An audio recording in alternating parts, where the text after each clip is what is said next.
How to update your shipping address on Temu. Let's get started. Launch your Temu app. Make sure you have already logged into your account. You will land to the home page. Now at the bottom you're going to find different options. Navigate to the option of view. Now head over to the option of addresses. Click on it. Now from here you can easily make changes to your Temu account's address. You can add a new address or also you can remove the existing one. If you want to do so, you can click on the option of delete.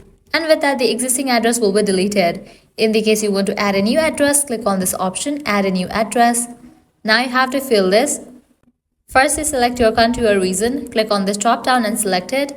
Then type in your first name, type in the last name. Then type in the postcode, street or address.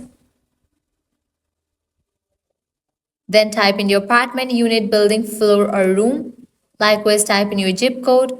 Then select your state, city, type in your phone number. Then check in for this option of I agree to the terms and conditions. If you want to set this address as your default one, toggle on for this option. Once you provide all the details, click on save, and with that your shipping address will be updated.